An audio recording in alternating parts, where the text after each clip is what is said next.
আমার উত্থাপনের বিষয় মাননীয় বাণিজ্য মন্ত্রীর দৃষ্টি আকর্ষণ করে আমার নোটিশ। উত্থাপিত বিষয় চামড়া ও চামড়াজাত পণ্য শিল্পের পতন রোধ, কাঁচা চামড়ার ন্যায্য মূল্য নিশ্চিতকরণ এবং রপ্তানি বাজারে প্রতিযোগিতা সক্ষমতা ফিরিয়ে আনা প্রসঙ্গে মাননীয় স্পিকার, বাংলাদেশ এবং আমাদের দেশের দ্বিতীয় বৃহত্তম রপ্তানি খাত পাটের পরেই চামড়াজাত পণ্য শিল্প আজকে ধ্বংসের মুখে।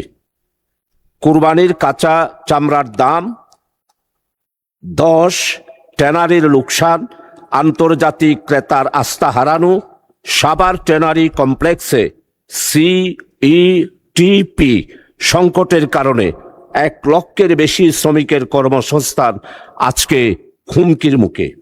2018 সালে $1.2 বিলিয়ন রপ্তানি হলেও 2024 এবং 25 অর্থ বছরে তা নেমে এসেছে $70 কোটি নিচে।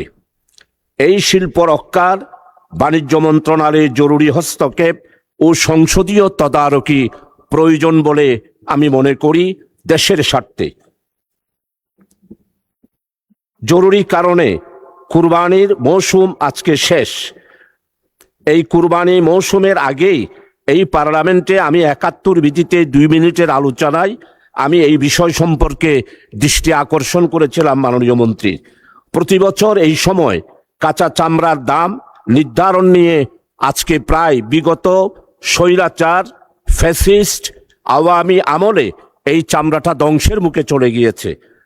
আমাদের 4 দলীয় জোটের আমলে যখন মাননীয় প্রধানমন্ত্রী দেশনেত্রী বেগম খালেদা জিয়ার নেতৃত্বে সরকার গঠন হয়েছিল, তখন চামড়ার মূল্য ছিল 1200 থেকে 1700 টাকার কাছাকাছি।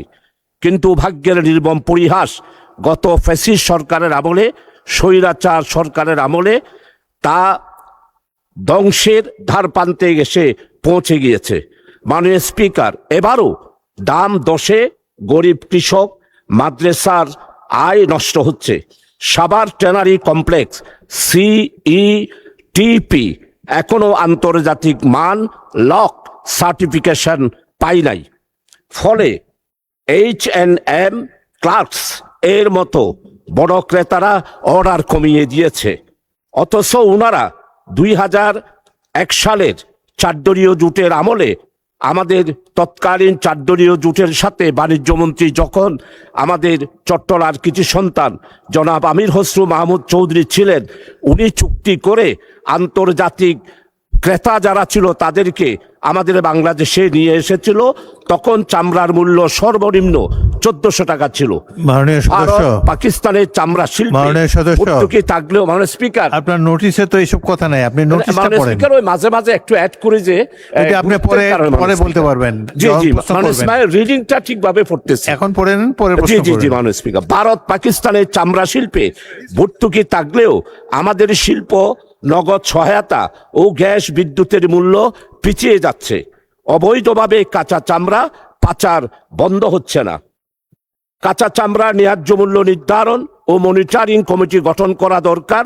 এই ব্যাপারে আমি মন্ত্রী মহোদয়ের স্পষ্ট ভূমিকা এবং দৃষ্টি আকর্ষণ করছি। সাভার সিইটিপি এর আধুনিকায়ন ও লক সার্টিফিকেশন কবে নাগাদ হবে মাননীয় মন্ত্রী, এটা আমাদের সংসদকে অভিহিত করা দরকার। মাননীয় স্পিকার, রপ্তানি নগদ সহায়তা 15% উন্নীত ও গ্যাস বিদ্যুৎ বিলের বিশেষ রেওয়াজ দেওয়া হবে কিনা সেটা আমাদের সংসদকে জানানো দরকার। মাননীয় স্পিকার, অবৈধ চামড়া পাচার রোধে বর্ডার মনিটরিং এর পরিকল্পনা, made in Bangladesh leather branding ও নতুন বাজার ধরার রুটম্যাপ কবে হবে সেটা সংসদকে অভিহিত করা দরকার। উপরোক্ত জনগুরুত্বপূর্ণ বিষয়ে মাননীয় বাণিজ্য মন্ত্রীর দৃষ্টি আকর্ষণ করছি এবং সংসদকে জরুরি ভিত্তিতে এই ব্যাপারে অভিহিত করার আবেদন জানাচ্ছি। বিষয়টি অত্যন্ত জনগুরুত্ব সম্পন্ন, জাতীয় স্বার্থ এবং বৈদেশিক রেমিটেন্স অর্জন করার জন্য, বিদেশি রপ্তানি করে আয় করার জন্য এটা বিশেষ খাত। মাননীয় স্পিকার, আপনাকে অসংখ্য ধন্যবাদ। মাননীয় বাণিজ্য মন্ত্রী। মাননীয় স্পিকার, আপনাকে ধন্যবাদ। মাননীয় সদস্য, বিরোধী দলের মাননীয় জ্যেষ্ঠ সদস্য জনাব শাহজাহান খান যে বিষয়টির অবতারণা করেছেন, এটির জরুরতা বা জনগুরুত্বের বিষয়ে কারোরই কোনো দ্বিমত নাই। এবং উনার যে পরিসংখ্যানগুলি দিয়েছেন সেই সংখ্যা একটু তারতম্য হলেও বিষয়টি জেনারেলি এডমিটেড একটা ফ্যাক্ট। মাননীয় স্পিকার, আজকে থেকে 15-16 বছর আগে বা 20 বছর আগে হাজারীবাগে ছিল আমাদের ট্যানারিগুলি, কনসেন্ট্রেটেড ছিল। তো ওই সময়ে কমপ্লায়েন্সের তেমন কোনো ইস্যু ছিল না, বাইরে যারা কিনতো তাদের জন্য স্ট্রিক্ট কমপ্লায়েন্স রিকোয়ারমেন্ট ছিল না। হাজারীবাগ থেকে যখন সাভারে স্থানান্তরিত হয় তখন প্রথম পয়েন্ট অফ কন্টেনশন যেটা ছিল যে চামড়ার বর্জ্যগুলি যেভাবে নদীতে যায় তাতে পরিবেশ নষ্ট হয়। তো এই বিষয়টিকে অ্যাড্রেস করার জন্য হাজারীবাগের পুরো ট্যানারি কমপ্লেক্সটা সাভারে নিয়ে আসা হয়। যারা হাজারীবাগে ছিলেন তারাও বিভিন্ন সময় বিভিন্ন অজুহাতে দেরি করেছেন এবং এক সময় সরকার একটা টাইম ফ্রেম বেঁধে দেয় যে অমুক তারিখের মধ্যে শিফট করতে হবে, ম্যান্ডেটারি। তিনারাও শিফট করেছেন। শিফট করার সিদ্ধান্তটা ভালো ছিল মাননীয় স্পিকার, কিন্তু যে উপায়ে শিফটিংটা হয়েছে এই ব্যবস্থাপনাটা ছিল একেবারে পুয়ার। ওইখানে যাওয়ার পরে বেশিরভাগ ট্যানারি দম হারিয়ে ফেলে, তারা নতুনভাবে শুরু করতে পারেনি। এবং সিইটিপি, যেটা আমাদের মাননীয় সদস্য যেটা সিইটিপির কথা বললেন, সেন্ট্রাল এফ্লুয়েন্ট ট্রিটমেন্ট প্ল্যান্ট, এই এফ্লুয়েন্ট ট্রিটমেন্ট প্ল্যান্টটার প্রজেকশন ছিল যে এটি কম বেশি 25,000 কিউবিক মিটার পানি প্রতিদিন পরিশোধন করবে, বর্জ্য পরিশোধন করবে। কিন্তু কার্যত দেখা গেল এটি দৈনিক 14 থেকে 17,000-এর মতো কিউবিক মিটারের মতো পরিশোধন করতে পারে। 14,000-এর উপর করতে পারে যদি প্রি ট্রিটমেন্টটা খুব ভালো হয়। এটির একটি দুর্বলতা। দ্বিতীয় দুর্বলতা হলো এখানে ক্রোম, একটা খুবই ক্ষতিকর একটা কেমিক্যাল চামড়ার মধ্যে থাকে। এই ক্রোম রিকভারির ব্যবস্থাটা এখানে নাই। আর তৃতীয়ত, যে ট্যানারিগুলি হাজারীবাগ থেকে এসেছে সাভারে, সেগুলি নিজেরা ইটিপি করেনি এবং নিজেরা কমপ্লায়েন্ট হয়নি। মাননীয় স্পিকার, এলজিডব্লিউ সনদ পেতে, এলজিডব্লিউ হচ্ছে লেদার ওয়ার্কিং গ্রুপ, একটা ইন্টারন্যাশনাল সার্টিফিকেশন রেজিম। এইটার সার্টিফিকেট পাওয়ার জন্য রিকোয়ার্ড স্কোর হচ্ছে 1710। এর মধ্যে ইটিপির সার্টিফিকেশন হচ্ছে 150, বাকি 1560 কিন্তু অন্যান্য কমপ্লায়েন্ট ক্রাইটেরিয়া পূরণ করেই অর্জন করতে হয়। কিন্তু যেহেতু ইটিপি নাই, ইটিপি কমপ্লায়েন্ট না, ইন্ডিভিজুয়াল ইটিপি গুলি নাই, সেজন্য এরা আর বাকি পয়েন্টগুলি স্কোর করে, বাকি কমপ্লায়েন্ট ক্রাইটেরিয়া গুলি ফুলফিল করে কমপ্লায়েন্ট হওয়ার চেষ্টাটা করে নাই। ফলাফল যেটা হয়েছে, 20 বছর আগে নন কমপ্লায়েন্ট ট্যানারিগুলি চামড়া রপ্তানি করতে পারতো, বাইরের ক্রেতাদের সেইরকম কোনো কমপ্লায়েন্ট ক্রাইটেরিয়ান ছিল না। এবং যেহেতু রপ্তানি হতো, এটির বাজার ছিল, সেই হেতু এই কাঁচা চামড়ার সুবিধাটা, কাঁচা চামড়াগুলি মাননীয় স্পিকার আমরা সবাই জানি মূলত কুরবানির পরে দান হয়ে যায়, মূলত মাদ্রাসাগুলিতে যায়, কওমি মাদ্রাসা এটার উপকারভোগী হয়। তো যখন চামড়ার ক্রেতা কমে গেল, যারা প্রসেস করবে তাদের সংখ্যা কমে গেল, তারা কমপ্লায়েন্ট না, তখন বাজারে যেটার ইম্প্যাক্টটা আসে, এটার ফলে এই দানের চামড়ার মূল্য আর আসে না, যে কারণে কওমি মাদ্রাসাগুলিও এই মূল্য পায় না, এবং মূল্য পায় না বলেই এটা থেকে আস্তে আস্তে তারা বিমুখ হয়ে পড়ছে চামড়া নেয়ার ক্ষেত্রে। তো আমরা এই পরিস্থিতি থেকে উত্তরণের জন্য যে পদক্ষেপগুলি নিচ্ছি মাননীয় স্পিকার, আপনার মাধ্যমে দেশকে জানাতে চাই, আমার মাননীয় সদস্যকে জানাতে চাই। প্রথম হচ্ছে, সব থেকে বেশি চামড়ার চাঙ্ক আসে কুরবানির ঈদের সময়। কম বেশি 1 কোটি পশু জবাই হয়। এই 1 কোটি পশুর মধ্যে গরুর চামড়ারও ভালো দাম আছে, কদর আছে। আর ব্ল্যাক বেঙ্গল গোট, যেটা আমাদের নর্থ বেঙ্গলে হয়, এটারও একটা কদর আছে মার্কেটের মধ্যে। কিন্তু এই চামড়া পশুর গা থেকে খুলে নেওয়াটা যদি স্কিলড ওয়েতে হয়, তাহলে চামড়াটার মূল্য আছে, 1 নাম্বার। দ্বিতীয়ত, চামড়া যদি পশুর গা থেকে খুলে নেওয়ার পরে 4-6 ঘন্টার মধ্যে যথাযথ উপায়ে লবণ মাখানো হয়, তাহলে এটা পরবর্তী 3-4 মাসের জন্য প্রিজার্ভ করার উপযোগী হয়। এই জিনিসগুলি আগামী দিনে আরো বেশিরভাবে ব্যাপকভাবে মার্কেটে এই স্কিলটা স্প্রেড করার জন্য আমরা কিছু ট্রেনিং প্রোগ্রাম নিচ্ছি, 1 নাম্বার। দ্বিতীয়ত হলো আমাদের এক্সপোর্টের সক্ষমতা বৃদ্ধির জন্য সাভারের আমাদের যে central effluent treatment plant CTP, এটার কারেকশন করে এটার সক্ষমতা নিয়ে যাব আমরা 25,000 কিউবিক মিটারে। আমরা আরেকটি সিটিপি করে চামড়া প্রথম অবস্থায় পরিশোধন হওয়ার পরে এটা কয়েকটা ধাপ। মাননীয় speaker, I hope you will bear with me for couple of minutes more, bore হবেন না।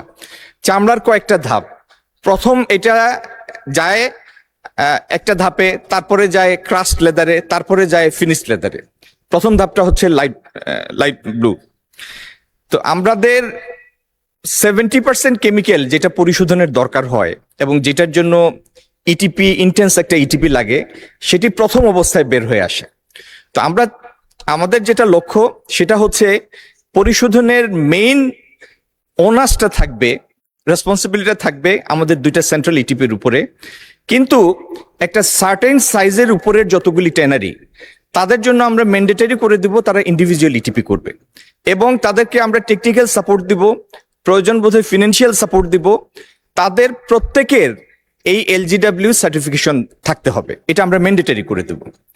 যারা আর্থিকভাবে যারা সক্ষমতা পুরোপুরি হারিয়ে ফেলেছে, যারা এই সেক্টরে আর পারবে না, তাদেরকেও আমরা ট্রেস করে তাদেরকে আমরা গ্রেসফুল একটা এক্সিট দিব, যাতে পরিস্থিতির শিকার তারা না হয়। এই কাজগুলি করা হয়ে গেলে মাননীয় স্পিকার, চামড়া প্রসেস করার পূর্ণ সক্ষমতাটা আমাদের কাছে ফিরবে, আমাদের ফ্যাক্টরিগুলি ফুললি কমপ্লায়েন্ট হবে, আর চামড়া এবং চামড়াজাত পণ্যের উৎপাদন থেকে আমাদের লক্ষ্য হচ্ছে আগামী দিনে এটাকে একটা 10+ বিলিয়নের এক্সপোর্ট সেক্টরে পরিণত করা। ইনশাল্লাহ সেইটাতে আমরা পৌঁছাবো। ধন্যবাদ মাননীয় স্পিকার। মাননীয় সদস্য শাহজাহান চৌধুরী, আপনি একটা সম্পূরক প্রশ্ন করতে পারেন। মানে স্পিকার, আপনাকে অসংখ্য ধন্যবাদ। আমাদের বিজ্ঞ, আমি ব্যক্তিগতভাবে ওনার সাথে পরিচয় না থাকলেও ওনার সম্পর্কে আমি যতটুকু জেনেছি, উনি বাণিজ্যিক ক্ষেত্রে অত্যন্ত বিজ্ঞ এবং একটা বিশাল অভিজ্ঞতা রয়েছে। তো আমি যেটা প্রশ্ন রাখতে চাই যে এইবারের কুরবানিতে আমাদের টোটাল 96,67,418টি কুরবানি হয়েছে শুধুমাত্র গরু। এরপরে মহিষ হয়েছে প্রায় 23%, আর এটা ছাগল যেটা বলা হয় আমাদের কালো ছাগল, সেটাও প্রায় 27.9% কুরবানি হয়েছে। তো কুরবানির আগেই আমরা দেখেছি প্রত্যেকবার ব্যাংক থেকে চামড়া ব্যবসায়ীদেরকে একটা লোন দেওয়া হতো এবং গভর্নমেন্ট থেকে লবণও সাপ্লাই দেওয়া হতো, এবং আমরা আমাদের চট্টগ্রামে সবচেয়ে বেশি চামড়ার ব্যবসায়ী, চামড়ার গুদাম সবচেয়ে বেশি আছে যেটা সাভারের আগে। তো আমি মাননীয় মন্ত্রীকে যেটা জিজ্ঞাসা, এখন 31 লাখের বেশি চামড়া মাটিতে পুঁতে ফেলা হয়েছে। মাননীয় মন্ত্রী, আপনি যদি একটু মেহেরবানি করে একটা লোন স্যাংশন করতেন, লবণগুলা যদি একটু ফ্রি দিতেন, তাহলে আমাদের এই 31 লাখ চামড়া যেগুলো মাটিতে পুঁতে ফেলা হয়েছে, সেখান থেকে কি আমরা উদ্ধার হতে পারতেন না? আপনার মতো এইরকম বিজ্ঞ এবং অভিজ্ঞ এবং বাণিজ্য মন্ত্রণালয় সম্পর্কে আমি যতটুকু জেনেছি, আপনি ভালো ভালো পদক্ষেপ নিচ্ছেন, কিন্তু এই কুরবানির আগে 31 লাখ এই চামড়াগুলো যদি আমরা বাঁচাতে পারতাম, তাহলে আমাদের বাংলাদেশে চামড়া শিল্পের দেশ 10 ফেসিবাদের সময় হয়েছে, আমাদের বর্তমান নতুন সরকারের আমলে আমরা একটা উন্নতি লাভ করতে পারতাম না? মাননীয় মন্ত্রীকে আমি জানতে চাই, 31 লাখ চামড়া বাঁচানোর ক্ষেত্রে কেন পদক্ষেপ নেওয়া হলো না, এবং ঋণ কেন বরাদ্দ হলো না ব্যবসায়ীদের জন্য, আর সরকারিভাবে কেন লবণ বরাদ্দ করা হয় নাই? এটাই আমি মাননীয় মন্ত্রী মহোদয়ের কাছে জানতে চাই। মাননীয় স্পিকার, আপনাকে অসংখ্য ধন্যবাদ। মাননীয় মন্ত্রী। মাননীয় স্পিকার, আশা করি উত্তরের পরে কাঠগড়া থেকে রেহাই দিবেন মাননীয় সদস্য। প্রথম হলো লবণ দেয়া হয়েছে।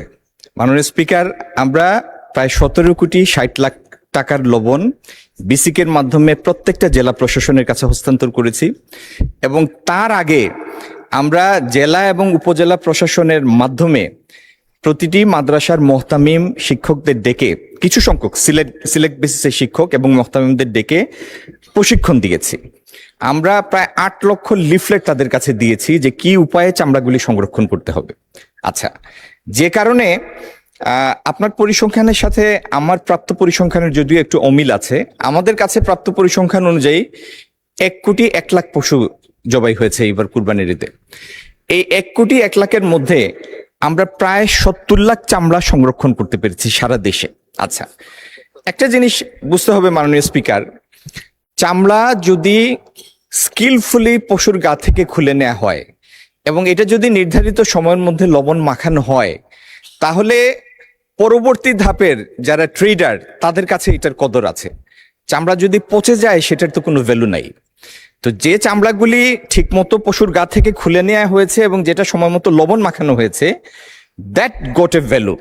এখন এটা একটা তর্কের বা প্রশ্নের বিষয় হতে পারে, ডিবেটের বিষয় হতে পারে যে মূল্য আমরা ধার্য করেছি সেই মূল্য তারা পেয়েছে কিনা। মাননীয় স্পিকার, এটা তো বুঝতেই পারেন, এটা তো বাজার অর্থনীতি। মূল্য আপনি যাই নির্ধারণ করে দেন, আপনি মার্কেটের এফিসিয়েন্সি যদি এস্টাবলিশ করতে পারেন তাহলে সেই মূল্যটার কার্যক্ষেত্রে সেটার প্রয়োগ হবে। তো মূল্য কম বেশি হয়েছে, কিন্তু আউট অফ 1,01,00,000 এই পরিমাণ চামড়া সংরক্ষণের তথ্য আমাদের কাছে আছে, যার মধ্যে 30-35 লাখের মতো চামড়া ইতিমধ্যে সাভার ঋতু চলে এসেছে।